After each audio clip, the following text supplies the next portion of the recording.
السلام علیکم ورحمۃ اللہ وبرکاتہ۔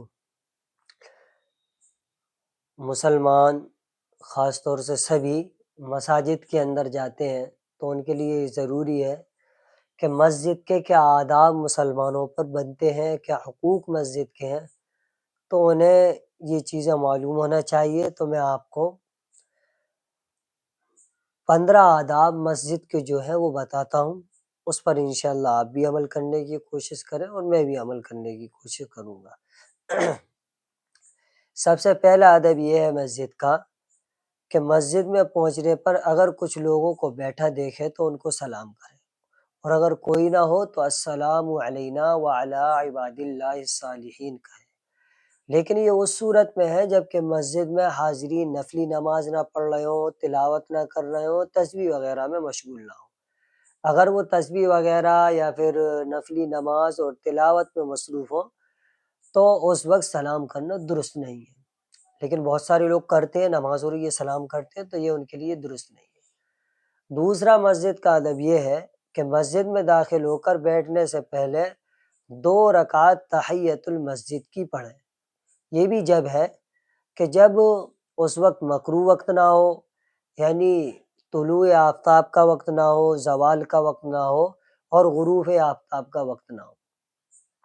تیسرا یہ ہے مسجد کا ادب کہ مسجد میں خرید و فروخت نہ کریں۔ ایسا نہ ہو کہ مسجد میں دکان لگا کر بیٹھ جائے تاکہ وہاں سب آتے ہیں نماز میں تو وہاں سے خرید و فروخت شروع ہو جائے اور اس کا کاروبار چلنے لگے اور وہ چیزوں کو بیچنے لگے۔ چوتھے یہ ہے کہ وہ تیر تلوار نہ نکالے۔ پانچویں یہ ہے کہ مسجد میں اپنی گمشدہ چیز تلاش کرنے کا اعلان نہ کرے۔ یہ بھی ایک مستقل ذریعہ نہ بن جائے کہ کسی کی کوئی بھی چیز گم ہوئی اور مسجد میں اعلان کر دیا، تو یہ چیز صحیح نہیں ہے۔ چھٹے یہ ہے کہ مسجد میں آواز بلند نہ کرے۔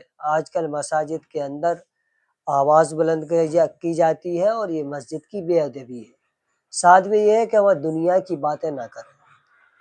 دین کی بات بھی اگر ہم وہ کر رہے ہیں تو اس درجے پہ کریں کہ دوسرا جو نماز پڑھ رہا ہے یا پھر نفلی عبادت کر رہا ہے اس کو کوئی پریشانی نہ ہو، پھر چہ جائے کہ دنیا کی بات تو کرنا درست ہے ہی نہیں ہے۔ آٹھویں یہ ہے کہ مسجد میں بیٹھنے کی جگہ میں کسی سے جھگڑا نہ کرے۔ وہاں کسی کا کوئی حق نہیں ہے، وہ اللہ کا گھر ہے، جو پہلے چلا جاتا ہے اسی کی وہ جگہ ہو جاتی ہے جب تک وہ بیٹھا ہوا ہے۔ ایسا نہیں ہے کہ آپ زبردستی اس کو ہٹائیں کہ ہم اس جگہ پر ہر نماز کے وقت بیٹھتے ہیں لیکن ہم لیٹ ہو گئے، یہ ہماری جگہ نہیں ہے، تو وہ اس سے جھگڑا نہ کریں۔ نویں یہ ہے کہ جہاں سب میں پوری جگہ نہ ہو وہاں گھس کر لوگوں پر تنگی پیدا نہ کریں۔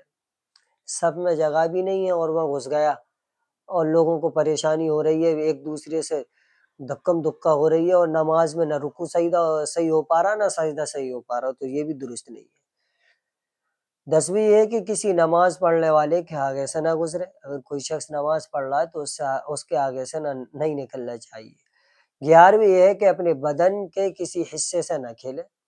ایسا بھی نہیں ہے کہ کھیلنا شروع کر دے، انگلیاں چٹکانے لگے یا پھر کسی بھی کرتے سے کھیلنے لگے، پاجامے کی موری سے کھیلنے لگے، تو یہ بھی مسجد کے آداب کے خلاف ہے۔ 12ویں یہ ہے کہ اپنی انگلیاں نہ چٹکائے، وہاں انگلیاں بھی نہیں چٹکانا۔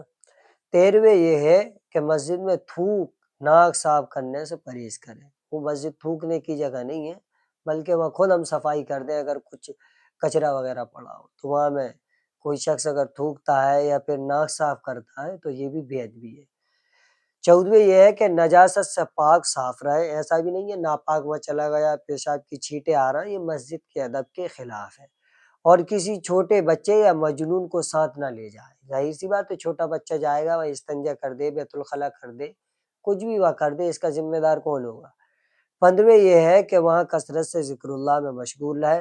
قرطبی نے یہ 15 آداب لکھنے کے بعد فرمایا ہے جس نے یہ کام کر لیے اس نے مسجد کا حق ادا کیا اور مسجد اس کے لیے حفظ و امان کی جگہ بن گئی، یعنی امن کی جگہ بن گئی، اس میں امن رہے گا، کوئی اس کو خطرہ نہیں رہے گا۔ امید ہے کہ آپ جو آداب آپ کے سامنے بیان کیے گئے ہیں ان پر عمل کریں گے۔ السلام علیکم ورحمۃ اللہ وبرکاتہ۔